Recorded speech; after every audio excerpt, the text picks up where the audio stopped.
بسم اللہ الرحمن الرحیم۔ مسنون دعائیں، سوتے وقت پڑھنے کی دعا۔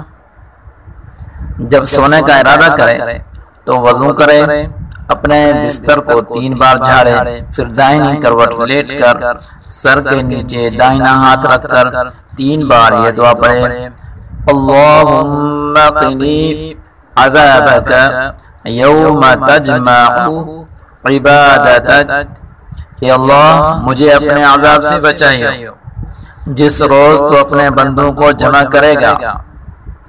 یا یہ دعا پڑھے، اللہم بسمک اموت و احیا، اے اللہ میں تیرا نام لے کر مرتا ہوں اور جیتا ہوں۔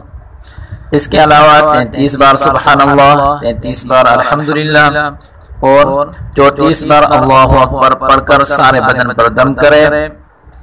آیت الکرسی، اس کے پڑھنے سے اللہ کی طرف سے رات بھر ایک محافظ فرشتہ اس پر مقرر رہے گا اور کوئی شیطان اس کے پاس نہ آئے گا۔ سورۃ فاتح، سورۃ اخلاص، سورۃ الکافرون، دعا استغفار 3 بار اور سورۃ بقرہ کا آخری رکوع آمن الرسول سے ختم تک پڑھ لے۔ امید کرتا ہوں آج کی ویڈیو آپ کو اچھی لگی ہے۔ اگر یہ ویڈیو آپ کو اچھی لگی ہے تو اس کو لائک کریں، ابھی تک آپ نے ہمارے چینل کو سبسکرائب نہیں کیا تو جلدی سے سبسکرائب کریں اور صدقہ جاریہ سمجھ کر اس ویڈیو کو شیئر کریں۔ والسلام علیکم ورحمۃ اللہ وبرکاتہ۔